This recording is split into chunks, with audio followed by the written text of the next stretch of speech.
Bine v-am găsit, bine v-am regăsit, dragilor din Zodia Scorpion, oriunde v-ați afla. Suntem din nou împreună la o nouă lectură pentru prima săptămână a lunii decembrie, așa că, dragilor, toți cei care aveți soarele, luna, Venus, ascendentul în Zodia Scorpion, această lectură este de asemenea și pentru voi.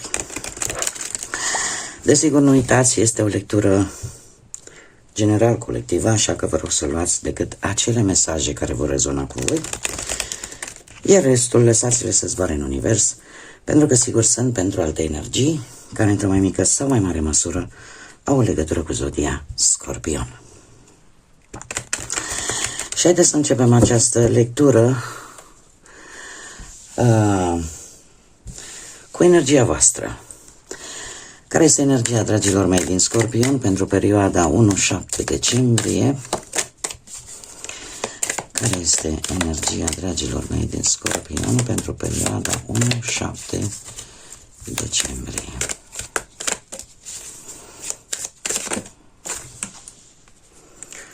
Ohoho!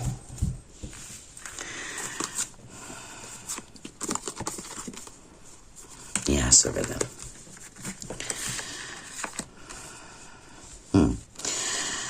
Dragilor,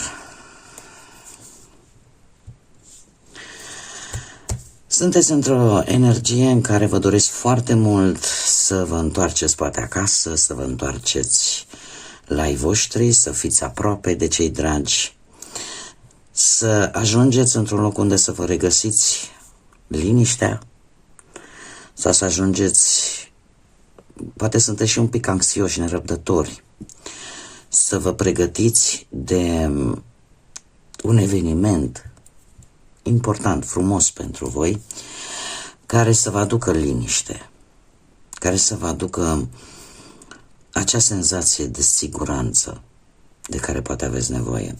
Foarte interesant, au ieșit 4 cărți. Am numărul 27, 23, 48 și 50. Sau numărul 9, numărul 5, numărul 12 sau numărul 5. Încă o dată. Cu predilecție se repetă numărul 5. Eu aș spune mai degrabă că este vorba de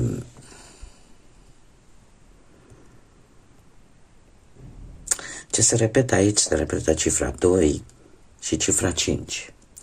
Cifra 2 este un număr feminin care îmi vorbește de empatie, îmi vorbește de compasiune, îmi vorbește de acea dificultate în această săptămână, dragilor, în a refuza pe cineva, în a spune nu.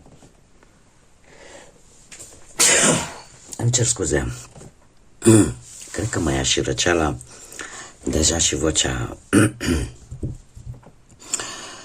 îmi dă niște semnale.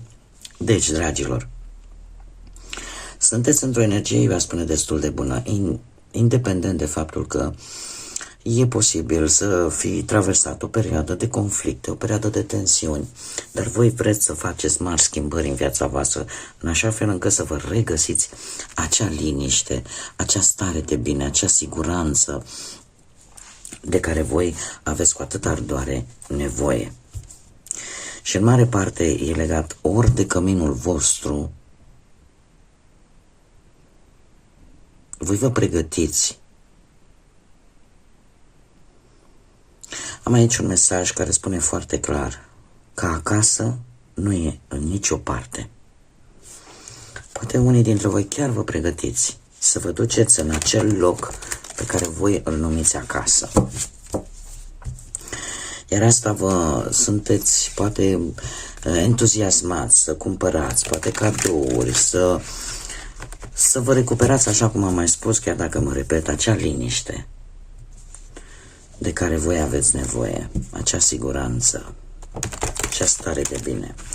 Haideți să vedem ce ne spune și tarotul, ce vine pentru dragii mei din Scorpion în săptămâna 1-7 decembrie, atât pe plan profesional, financiar sau sentimental. Să vedem.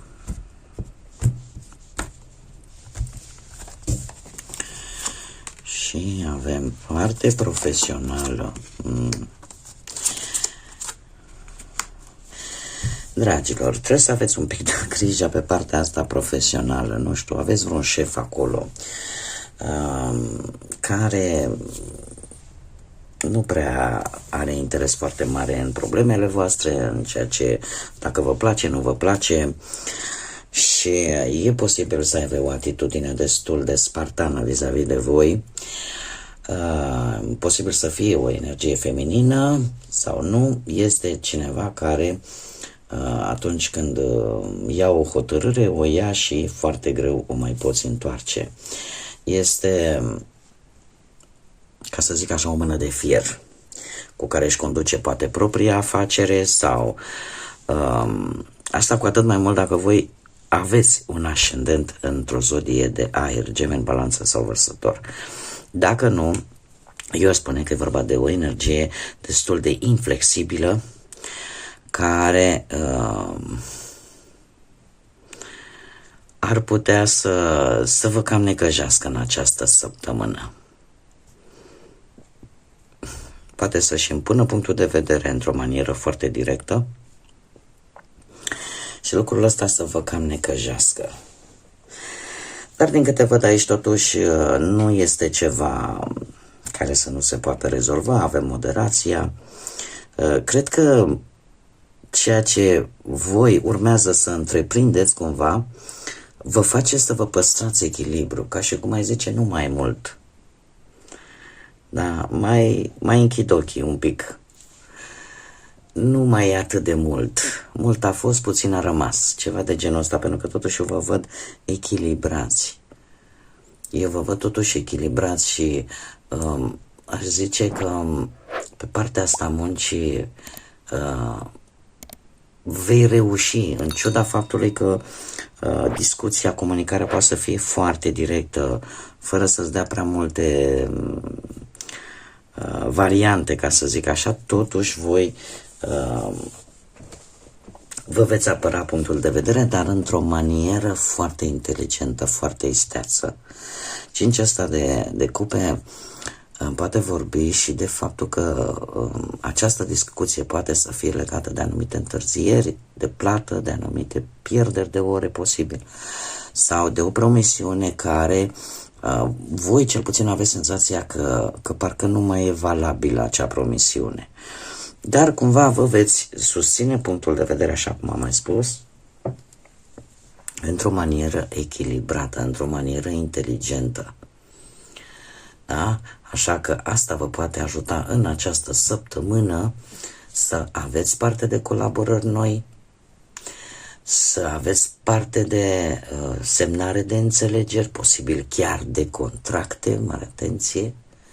Asta în cazul în care aveți de dat vreun interviu. Eu aș spune că spre finalul acestei săptămâni cumva lucrurile vor fi destul de bine aspectate pe partea asta a muncii. Mergem mai departe pe partea banilor. Pe partea banilor, dragilor, ceea ce voi o să aveți un mic blocaj, dar nu va dura. Partea asta cu banii, cu noul ăsta de monede, dacă până acum ați avut o perioadă în care bănuții au fost destul de puțini, se pare că încet lucrurile se vor schimba. Mai e de trecut un hop, ca să zic așa, după care lucrurile se vor schimba radical pe partea banilor. Faptul că avem aici spânzuratul, asta îmi spune că este prioritar într-adevăr pentru voi. Vreți să economisiți, poate pentru ceva anume sau poate pur și simplu pentru ca lucrurile să nu iasă de sub control și să nu vă treziți în prag de sărbători că nu aveți bănuți.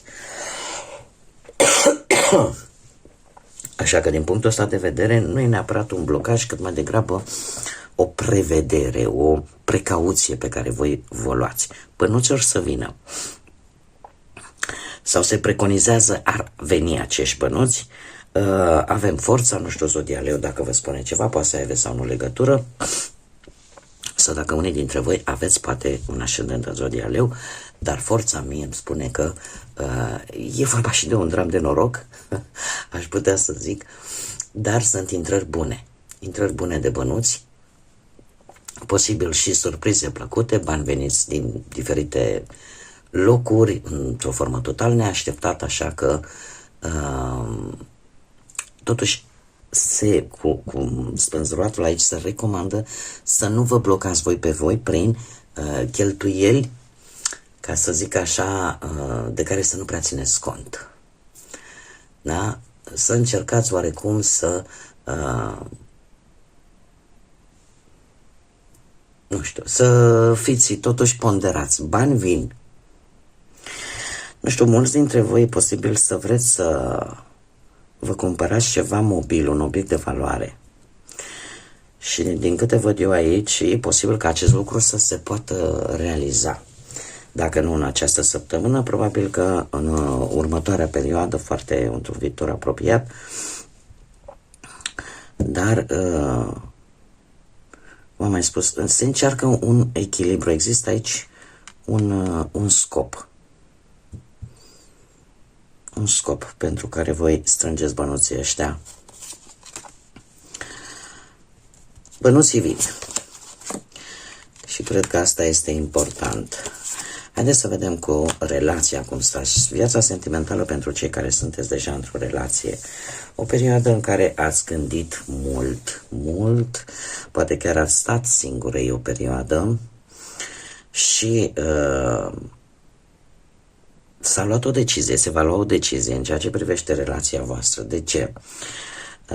Vă dați seama că poate, nu știu dacă Zodia Fecioară vă spune ceva, rasul ăsta de monede ar spune că se întrezărește o conexiune destul de bună în relația voastră. Pot veni îmbunătățiri.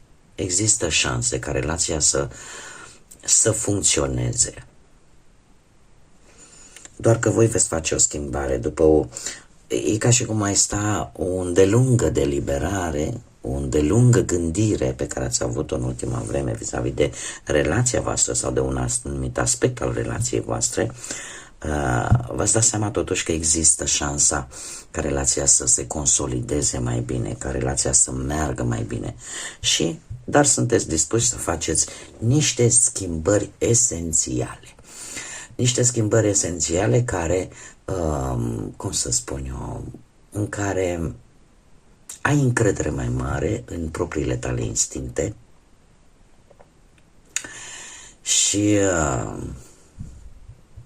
îți vei folosi magnetismul, îți vei folosi acele aturi pe care tu le ai într-o manieră foarte înțeleaptă, în așa fel încât propria ta relație să cunoască niște îmbunătățiri. Și probabil vei acționa înțelept în sensul în care vor fi lucruri care le vei ține pentru tine. Mergem mai departe. Cei care sunteți singurei, voi vă grăbiți undeva în această săptămână. Aveți aici ori un drum în față, vreți să faceți o călătorie și asta cu foarte mare repeziciune. Sunteți foarte hotărâți.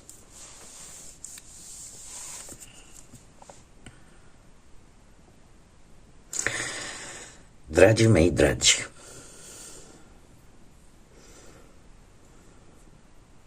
voi sunteți hotărâți să vă duceți într-un loc, la un eveniment, dar care paradoxal pentru voi este foarte important. Deci vreți cu orice, cum să spun eu, indiferent cum, trebuie să ajung acolo. Și are legătură cu viața voastră sentimentală. De ce? pentru că aveți niște sentimente și niște emoții la cote maxime. Cineva vă stimulează de a luat această hotărâre pentru o stabilitate, pentru, cum să zic, este totuși 5 ăsta de pâte. Haideți să luăm așa. Ar trebui să vă păstrați un pic calmul. Ar trebui să vă păstrați un pic calmul. Este adevărat, 5 de bâte, cum să spun eu, ne vorbește de un oarece conflict, dar eu tind să cred că această hotărâre a voastră vine în urma unui conflict sau în urma unor tensiuni, în care probabil voi, poate cu cine ați vorbit, cu cine ați încercat, poate să aveți o comunicare, v-a susținut punctul de vedere până în pânzele albe și dintr-o dată poate că ați realizat că lucrurile poate nu trebuiau făcute așa. Și apare această grabă, dar în același timp trebuie să vă spun, ia să vedem, mai punem o carte. Un cavaler de bâte. Nu, dragilor, voi vreți și vă grăbiți și sunteți hotărâți să faceți acest pas, tocmai pentru că vreți să știți dacă poate fi o relație pe termen lung sau este doar o aventură. Pentru că, nu știu, senzația care v-a dat-o poate persoana voastră de interes a fost una în care aș zice că nu v-a dat-o bună, ca să zic așa, că nu s-ar compromite pe termen lung. Poate vă da senzația că nu se simte tocmai comodă vis-a-vis de o relație de durată. Și că probabil ar fi mai înclinată către aventură, către ceva pasional, dar nu către ceva mai serios. Acum trebuie să vă spun că și voi, dacă aveți, de exemplu, un ascendent într-o zodie de foc, e posibil ca voi să vă doriți pur și simplu poate decât o aventură și nimic mai mult, să fiți decât atrași pasional, poate să fie și acest lucru. Este adevărat că și această tensiune, acest conflict nu este de durată, încă intervine chimia dintre voi. Dar rămâne veșnica întrebare. Rămâne veșnica întrebare dacă este doar aventură sau poate fi ceva stabil. Haideți să vedem ce mesaj are Grădina Magică pentru voi și ne vorbește despre prezent. Călătoria în...